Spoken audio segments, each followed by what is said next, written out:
Rocha Moya, 2 meses bajo la lupa de Estados Unidos, extradición, fuero y una crisis política en desarrollo. Han transcurrido 2 meses desde que el Departamento de Justicia de los Estados Unidos reveló señalamientos contra el gobernador con licencia de Sinaloa, Rubén Rocha Moya, así como contra otros 9 funcionarios y exfuncionarios de la entidad. Lo que inicialmente parecía un episodio de tensión diplomática se ha convertido en un complejo proceso jurídico binacional que involucra tratados internacionales, procedimientos de extradición, debates constitucionales y profundas implicaciones para la relación entre México y Estados Unidos. El caso se encuentra actualmente en una etapa decisiva. De acuerdo con el Tratado de Extradición firmado entre México y Estados Unidos en 1978, cuando una de las partes solicita la detención provisional de una persona con fines de extradición, el país requerido tiene la facultad de ordenar la captura inmediata del señalado. Sin embargo, esta facultad está sujeta a condiciones estrictas. Una vez presentada formalmente la solicitud de arresto provisional, el país solicitante dispone únicamente de 60 días naturales para entregar un expediente completo que incluya pruebas suficientes para sustentar la acusación. Estas evidencias pueden abarcar documentos, testimonios, información científica y otros elementos que permitan demostrar la probable responsabilidad de los acusados conforme a los estándares del sistema jurídico mexicano. Si ese plazo vence sin que se presente la documentación correspondiente, el procedimiento puede quedar sin efecto.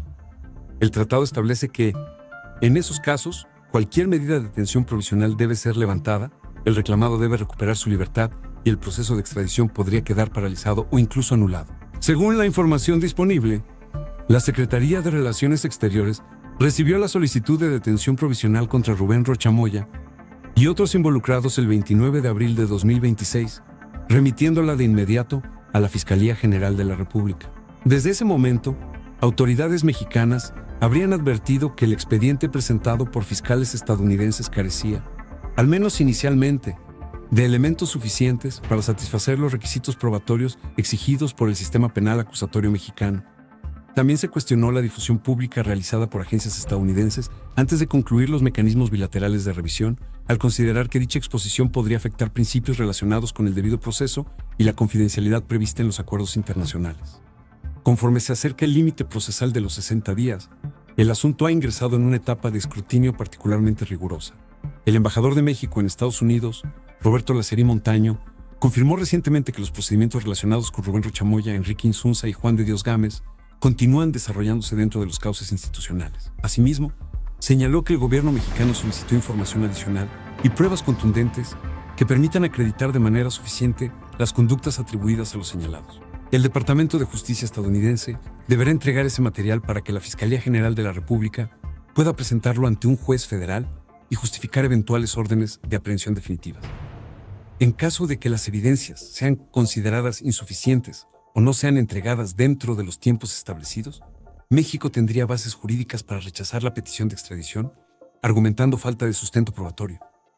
Más allá del procedimiento internacional, el caso también ha abierto un intenso debate sobre el alcance del fuero constitucional en México.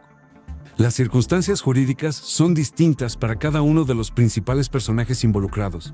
La Constitución mexicana establece que el fuero protege el ejercicio de funciones públicas activas y busca evitar la interrupción del funcionamiento institucional del Estado. No obstante, diversos especialistas sostienen que esta figura no constituye una protección absoluta frente a investigaciones penales.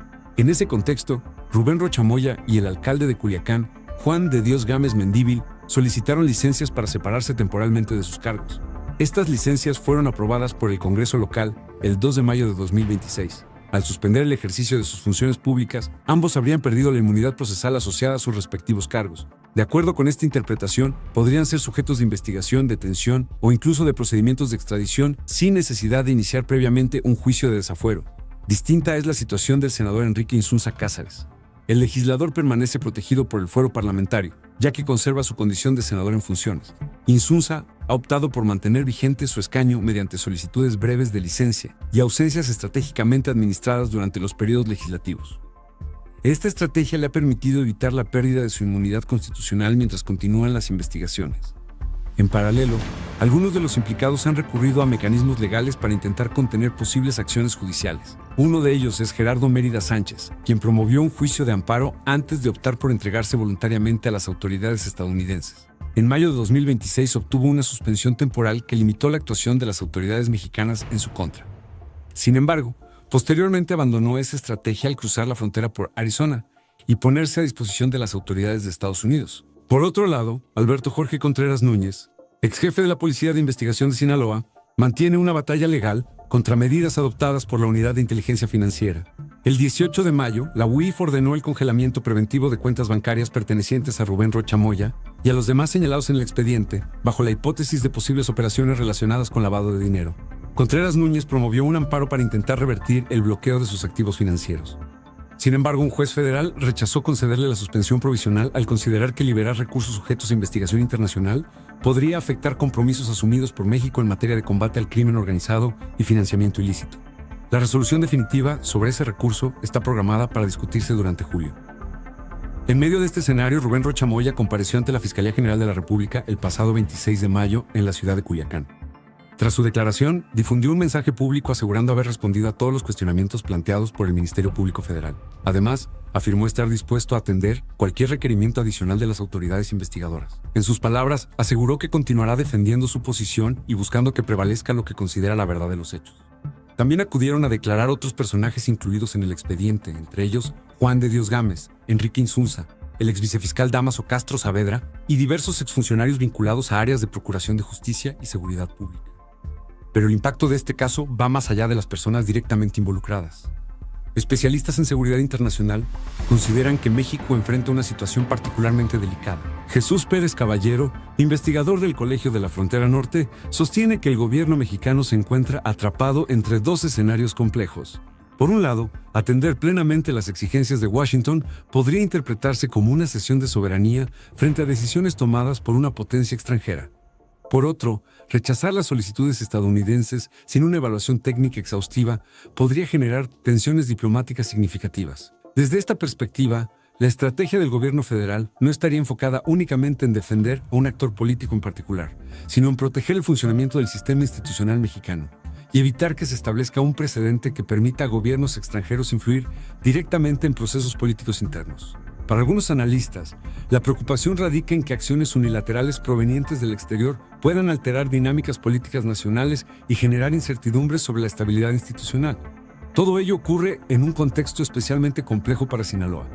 La entidad atraviesa una etapa marcada por disputas entre grupos criminales, episodios de violencia y cambios importantes en la estructura del poder regional, particularmente después de la detención de Ismael El Mayo Zambada y las tensiones surgidas entre distintas facciones del cártel de Sinaloa. Por ahora, el reloj jurídico continúa avanzando. Las próximas semanas serán determinantes para conocer si el Departamento de Justicia logra presentar pruebas suficientes para sostener sus acusaciones o si, por el contrario, México decide cerrar el procedimiento bajo el argumento de insuficiencia probatoria. Lo cierto es que el caso de Rubén Rocha Moya se ha convertido en una prueba de gran relevancia para las instituciones mexicanas, para la cooperación bilateral en materia de justicia y para el delicado equilibrio entre soberanía nacional, combate al crimen organizado y respeto al debido proceso. Un expediente que, independientemente de su desenlace, podría marcar un precedente histórico en las relaciones entre México y Estados Unidos.